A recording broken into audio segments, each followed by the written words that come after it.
معزز موقر سامعین، ابھی آپ بہت مدلل اور پرمغز خطاب سماعت کر رہے تھے۔ حضرت مولانا اخلاق صاحب قاسمی،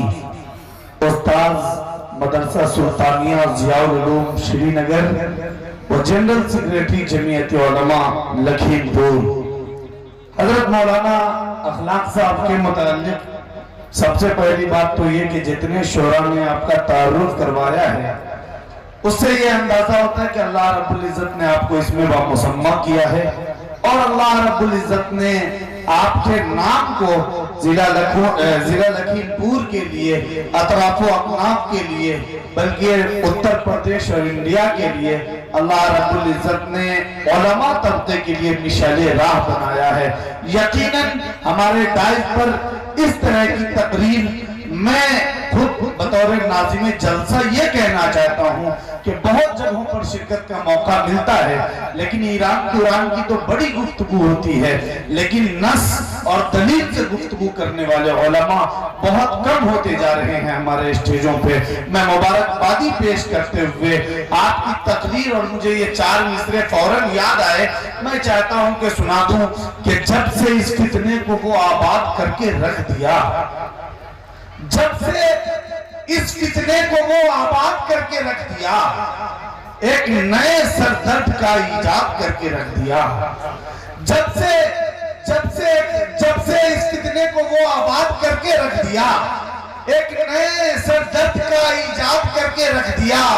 اور فیس بک اور واٹس ایپ نے آج کے اس دور میں نوجوانوں کو میرے برباد کر کے رکھ دیا، نوجوانوں کو میرے برباد کر کے رکھ دیا۔ یا میرے ایک بہت محترم دوست ہیں قیصر علی رانا صاحب، ان کے 4 مصرے ہیں کہ مسجد کے منبروں کو مناروں کو چھوڑ کر، مسجد کے منبروں کو مناروں کو چھوڑ کر بیٹھے ہیں تیرگی میں اجالوں کو چھوڑ کر، اور مصروف ہو گیا ہے مسلمان اس قدر کہ یوٹیوب چلا رہا ہے نمازوں کو چھوڑ کر، یوٹیوب چلا رہا ہے نمازوں کو چھوڑ کر۔ مکرمی سامعین، اس وقت ایک بہت عظیم خطیب، بلکہ بین الاقوامی شہرت یافتہ خطیب کو ہم اور آپ کو سماعت کرنا ہے، لیکن اس سے پہلے کچھ اعلانات ہیں۔ سب سے پہلے تو یہ کہ ہماری نگاہوں کے سامنے میں کچھ لوگ کھڑے ہیں۔ مولانا جو سب سے پہلے تقریر کی تھی مولانا حنظلہ صاحب نے، انہوں نے بڑی اچھی بات کہی تھی۔ میں اتر کے جا رہا تھا اسٹیج سے، بہرحال میرے سماعت سے وہ بات ٹکرائی کہ اللہ رب العزت نے آپ کو کھڑا ہونے کے لیے 2 پاؤں دیا ہے، تو بیٹھنے کے لیے بھی اللہ رب العزت نے کوئی نعمت دی ہے۔ آپ جب تک بیٹھیں گے نہیں تب تک اس نعمت کا آپ شکریہ بھی ادا نہیں کریں گے۔ اسی لیے آپ حضرات بیٹھ جائیں۔ میں حضرت ہی کی گفتگو کو دہرا دیا ہوں جیسا کہ حضرت مولانا نے کہا تھا، آپ حضرات بیٹھ جائیں۔ دوسری بات یہ ہے کہ بہت سارے لوگ، میں ابھی آیا ہوں، حضرت مولانا بھی آئے ہیں، اور جہاں اتنے اچھے قائد ملے ہوں لکھیم پور کو، حضرت مولانا اخلاق صاحب جو ماشاءاللہ اخلاق کے پیکر ہیں، تو وہاں یہ سمجھانے کی اور بتانے کی ضرورت نہیں کہ جلسوں میں کس طرح سے بیٹھا جاتا ہے، کس طرح سنا جاتا ہے۔ جتنی بھیڑ یہاں ہے اس سے تھوڑی کم ہو، لیکن بہت لوگ ہزاروں کے تعداد میں سڑکوں پہ اور دکانوں کی زینت بنے ہوئے ہیں۔ اگر ٹوپی اور دوپٹہ اور جو مختلف چیزوں کی دکانیں ہمارے دوستوں نے لگائی ہیں ان تک میری آواز پہنچ رہی ہو، تو کمیٹی کے طرف سے یہ اعلان ہے کہ آپ اپنی دکان کو تھوڑی دیر کے لیے کلوز کر دیں، بند کر دیں، تاکہ جو لوگ ادھر ہیں وہ یہاں آئیں۔ اگر آپ بند نہیں کریں گے خود تو کمیٹی کے نوجوان جا کر آپ کے دکان کو جبرن قہرن بند کروا دیں گے، اور یہ آپ کو اخلاق کے خلاف لگے گا۔ بلکہ ہونا بھی ایسا چاہیے کہ جب جلسہ ہے اور علماء کرام آئے ہیں تو ان کو سننے کے لیے ہم اور آپ کو تھوڑی دیر یہاں تشریف رکھ کے بیٹھ کے ان کے گفتگو سے استفادہ کرنا چاہیے۔ مکرمی سامعین، اس وقت حضرت مولانا عبداللہ سالم صاحب قمر چترویدی پورے ہندوستان میں محتاج تعارف نہیں ہے، بلکہ پچھلے دنوں بھوٹان بھی گئے تھے، بنگلہ دیش میں بھی حضرت کا خطاب ہو چکا ہے، مختلف ممالک میں جا کے الحمدللہ علم و ادب کے پرچم کو بلند کر رہے ہیں اور ہندوستان کا نام پوری علمی دنیا میں روشن کر رہے ہیں۔ میری خوش نصیبی زہر نصیب کے حضرت مولانا کو اللہ نے بہار کے لیے چنا۔ الحمدللہ آپ سب بلکہ پوری دنیا علم و ادب بڑی مقبولیت سے حضرت مولانا کو پلکوں پہ سجا کے رکھتے ہیں اور ان کے خطاب کو سنتے ہیں اور استفادہ کرتے ہیں، کیونکہ بہت قیمتی گفتگو حضرت کی ہوتی ہے۔ قبل اس کے کہ میں حضرت تک پہنچوں، مجھے حکم ہوا ہے کہ 2 شعر کے لیے اس وقت ڈائز پر ایک اسی علاقے کا کوئی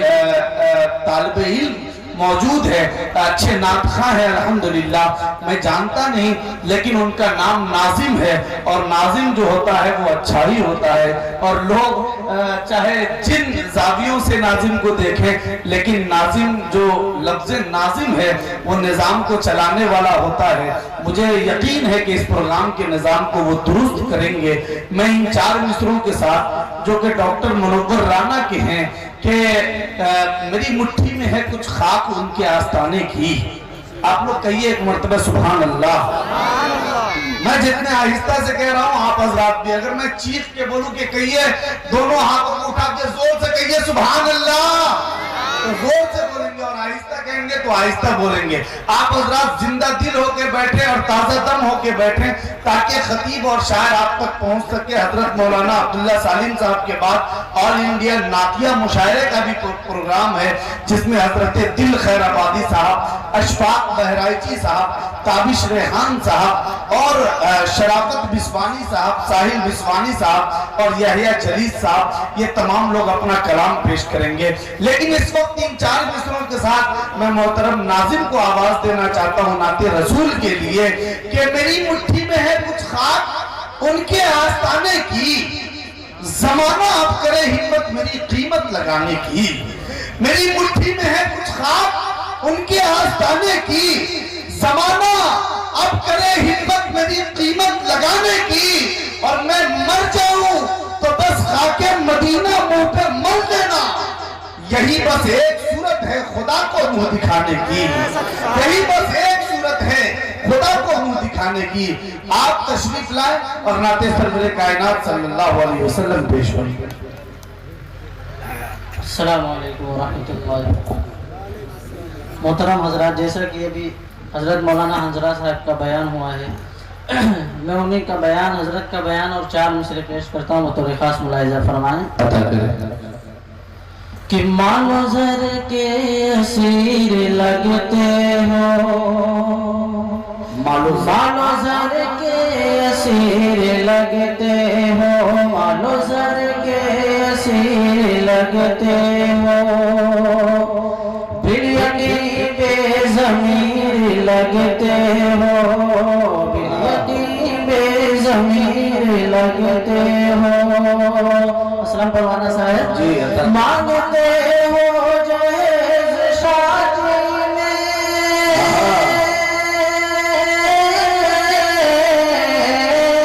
مانگتے ہو جہیز شادی میں، خاندانی فقیر